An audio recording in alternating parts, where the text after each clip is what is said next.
को सुनते वही परमात्मा, जिह्वा से रस के ज्ञान उसी परमात्मा, और नाक से गंध सुगंध, चर हवा से ठंडी गर्मी नरम करा आदि का ज्ञान उसी परमात्मा में।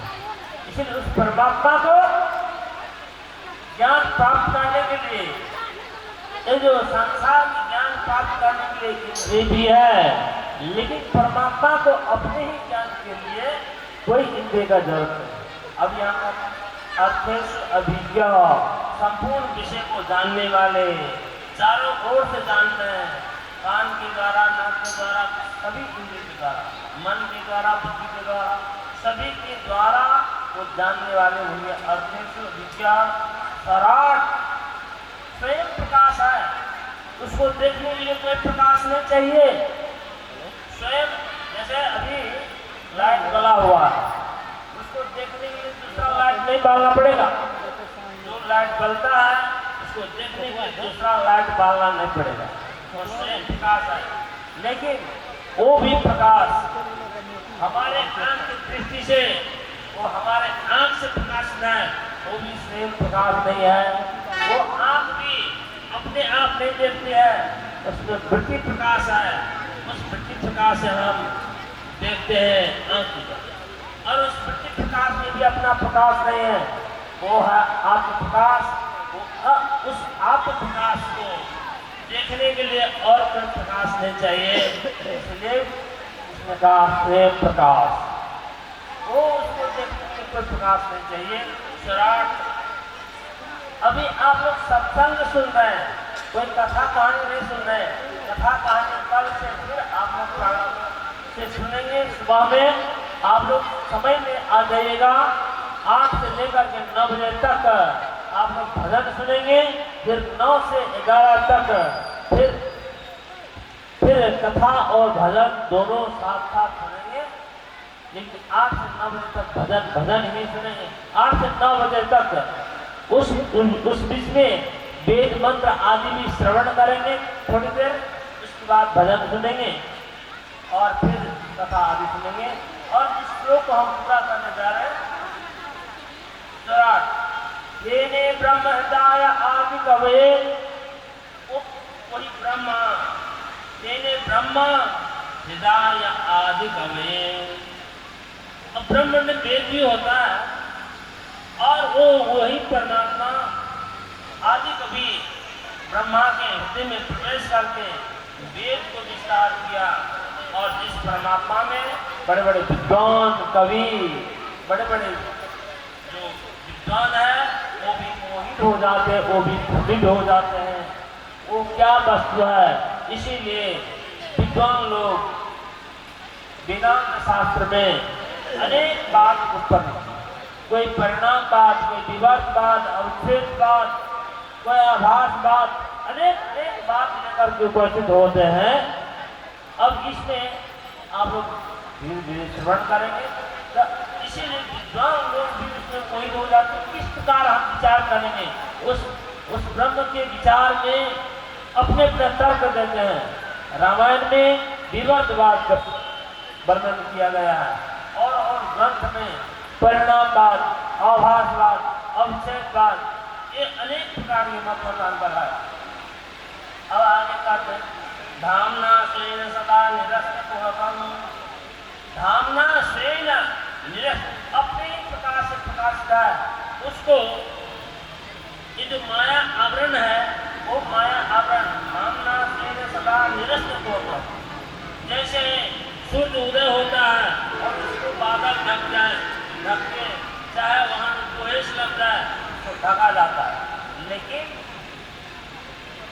लेकिन जब वो कुहेस हट जाता है, बादल हट जाता है, तो स्वयं प्रकाश के रूप में विराजमान पहले। इसी प्रकार परमात्मा पहले से विराजमान है, लेकिन अज्ञात आवरण आकर के उसको ढक देते हैं। अब क्या कामना से सदा निरस्त होकर सत्यम परम धीमहि, ऐसे परम सत्य परमात्मा को मैं ध्यान करता हूँ, तो परमात्मा के स्वरूप को 4 भुजा और इतना पाँव उतना आँख, यहाँ कोई वर्णन नहीं। परमात्मा के निर्गुण स्वरूप निराकार स्वरूप का वर्णन यहाँ पर करते हैं। यही स्वरूप का हम लोग को ज्ञान प्राप्त करने का है।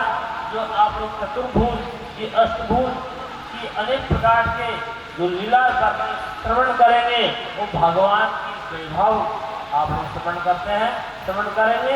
और भगवान का वैभव कैसा कैसा है वही लीला जो सामान्य लोगों के लिए दिमाग में बैठ जाए। तो इतना कहते हुए अभी का जो कथा है अभी विराम हो गया, अभी आरती भी होगी, अभी एक भजन भी सुन लीजिए और उसके बाद आरती का कार्यक्रम होगा। अब लोग आरती की तैयारी करेंगे। हाँ हेलो, कमेटी से आग्रह है कि आप आरती का तैयारी करें और जितने भी कमेटी के सदस्य हैं सभी गुरुदेव जी को आरती उतारे तो बहुत सौभाग्य की बात होगी। और उसके बाद बिलयपुर से आए हुए बिलयपुर में भिखनी दासी से आग्रह है कि आप गुरुदेव जी के आरती उतारने के लिए मंच तक आने की कृपा करें।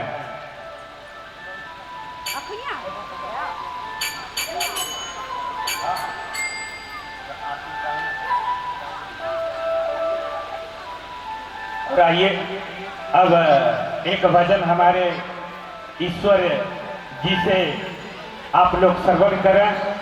ईश्वर तो साक्षात तो मुझे ऐसा प्रतीत होता है, इनकी गला जो है, इनकी स्वर जो है, जमीन से ऊंचा यह मंच है, मंच से ऊंचा यह पंडाल है, पंडाल से ऊंचा महल है और महल से ऊंचा हिमालय पर्वत है, हिमालय पर्वत से ऊंचा आकाश है और आकाश से ऊंचा भी इनकी स्वर और स्वभाव है।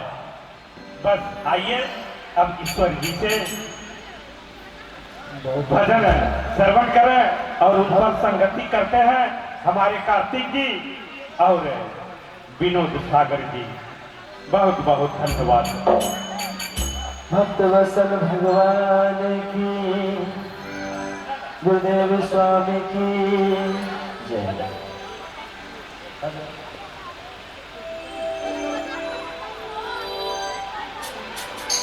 साथ साथ तेरा नाम, तेरा नाम, तेरा नाम तो ही बना बिगड़े का। साथ साथ तेरा नाम, तेरा नाम, तेरा नाम तो ही बना बिगड़े का। साथ साथ तेरा नाम, तेरा नाम, तेरा नाम तो ही बना बिगड़े का।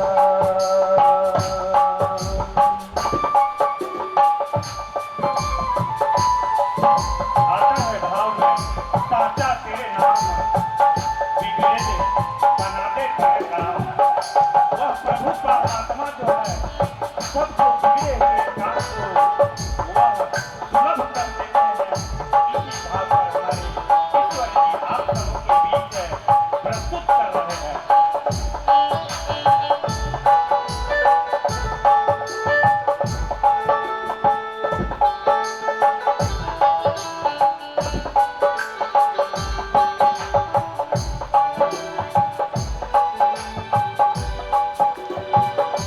तेरा करम है एक समंदर,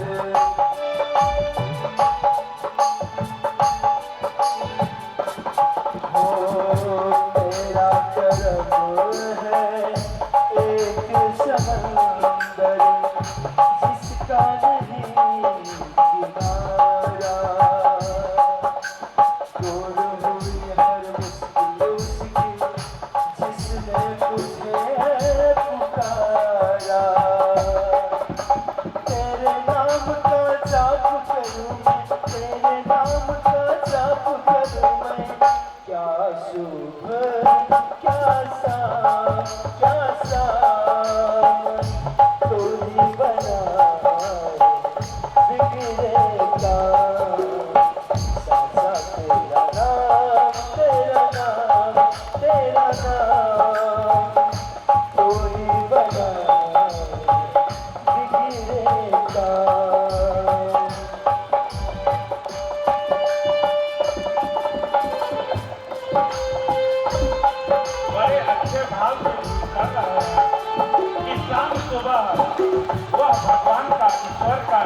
लेना चाहिए।